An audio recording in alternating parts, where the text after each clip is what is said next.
मित्रांनो नमस्कार, महायोजना दूतमध्ये तुमचं स्वागत आहे। मित्रांनो, वेंडर कधी ॲड होणार हा प्रश्न जो आहे तो वारंवार विचारला जातो आणि या प्रश्नानं एकदम डोकं पागल करून टाकलेलं आहे। दिवसभरामध्ये 50 कॉल तर या वेंडरचेच असतात किंवा वेंडर कधी ॲड होणार आहे। मित्रांनो, वारंवार आपण व्हिडिओच्या माध्यमातून नोटिफिकेशन चॅनलच्या माध्यमातून जे आहे ते आपण काय करत असतो, याची नोटिफिकेशन देतच असतो। तरी पण शेतकरी लोक काय करतात की कॉल करतात की वेंडर संदर्भात असो, हेड संदर्भात असो, तर त्या संदर्भात जे आहे ते आजचा एक व्हिडिओ छोटासा व्हिडिओ होणार आहे की वेंडरची स्थिती नेमकी काय असणार आहे, की येणाऱ्या काळात कधी आणि किती कोटा घेऊन हे वेंडर ॲड होणार आहेत। तर तत्पूर्वी तुम्ही महायोजना दूतच्या चॅनलवर नवीन असाल तर मित्र तुम्ही सबस्क्राईब करा, कारण काय होणार आहे की वेंडर आल्याच्या नंतर आपण लगेच नोटिफिकेशन आपल्या चॅनलवर पोस्ट किंवा व्हिडिओद्वारे आपण टाकत असतो। त्याच्यामुळे जे आहे ते वेंडर निवडण्यामध्ये तुम्हाला त्याची मदत होत असते, त्यामुळे चॅनलला तुम्ही सबस्क्राईब करून ठेवा। बघा मित्रांनो, आता या मागच्या काही 8-10 दिवसामध्ये भरपूर कंपन्या त्याच्यामध्ये ॲड झाल्या। इव्हन शक्ती झालं, CRI, ओसवाल वगैरे ह्या बऱ्याच कंपन्या काय झालं की त्याच्यामध्ये ॲड झाल्या आणि खूप साऱ्या बांधवांनी काय केलं की त्या कंपन्याची निवड केली। मग आता बऱ्याचशा याच्यामध्ये काय झालं की कोणाला लेट कळालं, कारण कंपनी आल्याच्या नंतर जेमतेम 10 मिनिटाच्या वर तर कुठलीच कंपनी त्यामुळे लिस्टमध्ये टिकली नाही, कारण एक वन टाइमला 8 ते 9 कंपन्या सुद्धा ऑनबोर्ड झाल्या होत्या। परंतु बघायचा जर विषय झाला तर त्या कंपन्या लयत लय 20 मिनिटं त्या वेंडर लिस्टमध्ये होत्या। व्हिडिओ बनवून टाकस्तोर काही कंपन्या गेल्या होत्या, काही नोटिफिकेशन टाकल्या, काही शेतकरी बांधवांनी त्या कंपन्याची निवड केली। मग त्यानंतर झाला असा विषय की एवढे खतरनाक कॉल यायला लागले की काही शेतकरी तर मला शिव्या देत होते कॉल करून, किंवा मग आम्ही पैसे भरलेत, मग आमचं हे नाही। अहो, मी तुम्हाला फक्त एक काय करतोय, एक सांगतोय तुम्हाला, मला शिव्या देण्याची कारण नाही। कॉल तर एवढे खतरनाक, आता आम्ही काय केलं की सेल्ससाठी जो नंबर दिला आहे त्या सेल्सच्याच नंबरवर तुम्ही कॉल करून आम्हाला विचारतात की नेमकं याचं काय होणार आहे, म्हणजे ही कंपनी आम्हाला आली नाही, त्या कंपनीने आम्हाला मटेरियल दिलं नाही, किंवा मग या कंपनीचे प्रतिनिधी आमचा कॉल उचलत नाही। मित्र, या संदर्भातले आपण सर्व जे काही व्हिडिओ आहेत की आपण याच्या चॅनलवर टाकलेले आहेत। जर कंपनी जर तुम्हाला त्रास देत असेल तर तुम्हाला कुठं कंप्लेंट करायची, कंपनीचे प्रतिनिधी जर फोन उचलत नसतील तर कुठं कंप्लेंट करायची, या संदर्भातले डिटेल व्हिडिओ आपण त्या जे काही चॅनल आहे आपल्या याच्यावर टाकलेल्या, कृपया त्या नंबरवर या संदर्भात आपण कॉल करू नका। या संदर्भात जर तुमचे काही प्रश्न असतील तर तुम्ही जवळील जे काही महावितरण कार्यालय आहे त्या ठिकाणी लेखी स्वरूपात तुमची तक्रार जी आहे तर त्या ठिकाणावर तुम्ही नोंद करू शकता। कारण आमची जी आहे ते आता नावीलाजानं आम्हाला तो नंबर चालू ठेवू नये, कारण आमची कंपनी आहे, कंपनी थ्रू आम्ही जे काही प्रोडक्ट आहेत, आम्ही सेल्सला जे प्रोडक्ट आता विकतो तर ते शेतकरी बांधवांसाठी तो नंबर चालू ठेवणंच आहे।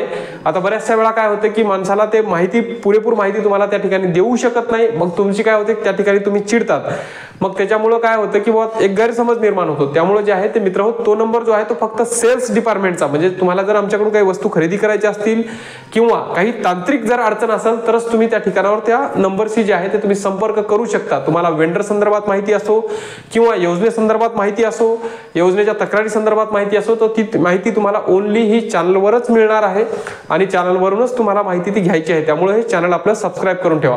मित्र, बघा आता येणाऱ्या काळामध्ये वेंडरची स्थिती काय असणार आहे, वेंडर कधी ॲड होणार आहे। मित्र, आता जे काही मेडामध्ये जे आहेत, महाऊर्जामध्ये शेतकऱ्यांसाठी एक 75,000चा कोटा घेऊन जे आहे ते कंपन्या, सर्वच कंपन्या त्यामध्ये ॲड काही झाल्यात, आता काही होत आहेत। त्या शेतकऱ्यांनी काय करावं की त्यांना जे मेसेज आलेले आहेत ते सेल्फ सर्वे करून काय पैसे भरून जे आहे ते तिकडली प्रोसेस त्यांनी कंप्लीट करून घ्यावी। मग आता मागील त्याला जे आहे या योजनेमध्ये 5 तारखेपर्यंत याच्यामध्ये सर्वच कंपन्या हळूहळू ॲड होणार आहेत। आता तुम्ही विचारता पुन्हा लगेच चालू होतं की याच्यामध्ये कुठली कंपनी ॲड होणार आहे। मित्रांनो, आमच्याकडे फक्त काय होतं किंवा या एक लिस्ट असते, लिस्टवर काय होतं की या कंपन्या, सदरील कंपनी आहे, याला 4,000चा कोटा आहे, याला 3,000चा कोटा आहे, याला 2,000चा कोटा आहे, याला 50 पंपाचा कोटा आहे, अशी लिस्ट फक्त आम्हाला कळते तिकून। पण नेमकं कळत नाही की ही नेमकी 4,000 घेऊनच येणार आहे का मग 500 घेऊन येणार आहे का यापैकी कुठली कंपनी येणार आहे। हे फक्त काय असतं की एखाद्या दिवसानं, एखाद्या 2 तासानं अगोदर समजतं की त्या कंपनीकडून की ही कंपनी जी आहे ते आता मला एकंदरीत तिकडे 4,000चा मी टेंडरमध्ये मला कोटा मिळालाय आणि मी आता काय करणार आहे, याच्यामधले 4,000पैकी 500 पंपाचा कोटा घेऊन जे आहे ते वेंडर लिस्टमध्ये ॲड होणार आहे। अशा पद्धतीत आम्हाला 1-2 तासानं अगोदर कळतं कुठून, कंपनीच्या प्रतिनिधीकडून। ह्या अशी एक सिस्टीम असते त्याच्यामध्ये, पण निश्चित सांगू शकत नाही की दादा नेमकी कंपनी कोणती येणार आहे की 2-4 दिवसाच्या अगोदर ही कंपनी सांगा। हा, निश्चित तुम्हाला कंपन्या येणार आहेत आणि याच्यामध्ये जे आहे ते आता भरपूर कोटा असणार आहे कंपन्याचा, म्हणजे जवळपास आता फॉर्म तर सर्वांना तर मिळणारच नाही हे तर निश्चित सांगतो, कारण आता इथं लाखोपेक्षा जास्त फॉर्म हे जे आहेत ते पेंडिंग आहेत शेतकऱ्याचे, आणि तेवढा कोटा उपलब्ध नाहीये, कंपन्याकडेही नाही आणि शासन बी तेवढे पंप त्या ठिकाणी सोडत नाही. हळूहळू हे जे आहे ते सर्व क्लिअर करत जाणार आहेत. पण याच्यामध्ये भानगड मोठी अशी झालेली आहे की आता शेतकऱ्याचे आणखीनही असे कॉल येत आहेत की मग त्या शेतकऱ्यांना ती कंपनी कधी आली आणि कधी गेली तेही कळत नाही. मग अशा शेतकऱ्यांनी नेमकं करायचं काय, काही समजून नाही राहिलं. कारण याच्यावर आम्ही काय, आता काही शेतकऱ्यांनी काय केलं की आम्हाला MTMची ID पाठवून ठेवलेत की बुवा आमची कंपनी निवडा. पण कशी निवडायची सांगा ना तुम्ही. पण आम्ही OTP मागितल्याच्या नंतर म्हणजे OTP ते तर पॉसिबलच नाही मला, कारण आम्हाला काम होत नाही, तर ते दुसऱ्याचं आम्ही कधी करणार आहे. मग ते OTP मागणं हे बरोबर आहे का, ह्या सगळ्या गोष्टीचा एक विचार करता म्हणजे या स्थिती एवढी अवघड आहे, ज्या शेतकऱ्यांना समजत नाही त्या शेतकऱ्याचं याच्यामध्ये खूप मोठं मरण आहे. या ठिकाणी शासन पण या गोष्टीकडे कुठल्याही प्रकारचं लक्ष त्या ठिकाणावर देत नाही. म्हणजे त्या शेतकरी, आता आपण म्हणतो प्रथम येईल त्याला प्रथम प्राधान्य, परंतु या विषय जर बघायचं झालं तर जो हजीर तो वजीर असं काम याच्यामध्ये झालेलं आहे. या ठिकाणी ज्याला कळतं ज्याला वळतं तेच जे आहे तर त्या ठिकाणावर कंपनी सिलेक्ट करू शकते. जे शेतकरी अडाणी आहे तो पार त्या ठिकाणी ठार मेला आहे. शेतकरी मित्रांनो, जर तुम्हाला कळत नसेल बुवा कंपनी कशी निवडायची, त्या वेबसाईटवरून कशी निवडायची, तर माझा एक तुम्हाला सल्ला आहे. जोही तुमच्या जवळचा ऑनलाईन सेंटरवाला आहे, ज्याला तुम्ही फॉर्म भरायला पैसे दिलेत काय 100, 200, 300, 500 मित्र, त्यांनाच तुम्ही काय करा किंवा आणखीन एकदा जा त्या ठिकाणावर, त्याला 200, 400 रुपये काय आहे ते त्या ठिकाणी तुम्ही द्या आणि म्हणा की बाबा माझी कंपनी आल्याच्या नंतर, कारण तो व्यक्ती तुमच्या ओळखीचा असतो, तुमचा त्याच्याकडे नंबर सेव्ह असतो, तो कंपनी मला जी कंपनी येईल ती निवडून दे. म्हणजेच काय होणार आहे की तुम्ही या लिस्टमधून जे आहे ते आता जे मागं पडले आहेत ते तुम्हाला ती कंपनी मिळेल आणि तुमचं सोलार त्या ठिकाणावर बसवेल. त्यांना OTP सांगितल्याच्या नंतर तो जे आहे तो व्यक्ती तुमची जी आहे ते कंपनी त्या ठिकाणावर सिलेक्ट करून देणार आहे.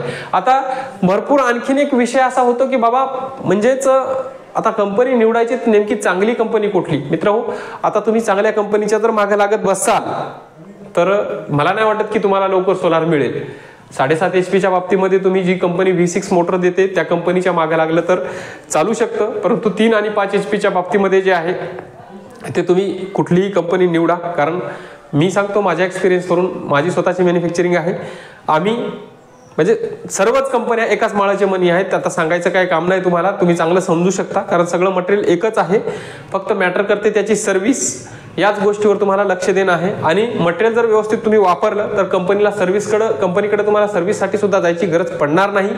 ही एक मी तुम्हाला एक विनंती करतो की बाबा जी कंपनी आली ती तुम्ही निवडा. ती येईल त्याची वाट बघू नका, कारण याच्यामध्ये तुमचा खूप वेळ जाऊ शकतो. कारण आता येणारा जो काही हिवाळा आहे म्हणजे सीझन आहे ते तुमच्या तोंडावर आहे. शासनाची लाईट जी आहे त्याच्यामध्ये आता खूप मोठा प्रॉब्लेम होणार आहे लाईटचा. त्याच्यामुळे जी येणारी कंपनी आहे येत्या या 2 दिवसात 4 दिवसात कदाचित आज सुद्धा कंपन्या ऍड होऊ शकतात. कंपन्या ऍड झाल्याच्या नंतर कंपन्याची निवड करत चला. 7.5 HP बाबतीमध्ये जर सांगायचं झालं तर V6 पंप, V6 मोटर ही शक्ती कंपनी एक V6 देते. त्याच्यानंतर CRI कंपनी V6 देते. त्याच्यानंतर मला वाटतं KSB वगैरे पण V6 देते आणि एक आपली कंपनी आहे ती एक V6 पंप देते. मित्रांनो, तुम्हाला जर V6 मोटर जर ज्याची 7.5 HP मोटर जास्त दाबावर पाणी मारत नसेल आणि ज्या शेतकरी बांधवांना V6 मोटर जर खरेदी करायची असेल तर मला स्क्रीनवर दिलेल्या नंबरवर जे आहे ते आमच्या कंपनीची V6 मोटर आणि पंप मिळू शकते, त्याच्यावर संपर्क केला. कृपया या नंबरवर संपर्क करताना वेंडर किंवा मग इतर बाबतीत विचारण्याकरता तुम्ही कृपया संपर्क करू नका, कारण हा नंबर जो आहे तो आम्ही फक्त आणि फक्त आमचा सेल्सचा नंबर आहे. तिथं तुम्हाला कुठल्याही प्रकारची माहिती मिळणार नाही आणि लवकरच जे आहे ते वेंडर येणार आहेत. सर्वांनी वेंडरचा वेबसाईटवर जाऊन वेंडर तपासत राहा. आल्याच्या नंतर वेंडर निवडा. आशा करतो ही माहिती नक्कीच तुमच्या उपयोगी पडेल. माहिती आवडल्यास व्हिडिओला लाईक आणि इतर शेतकरी बांधवांबरोबर शेअर करा. आणि पुन्हा एकदा सांगतो की महाग योजना दूतच्या चॅनलवर जर नवीन असाल तर चॅनलला सबस्क्राईब करा. धन्यवाद.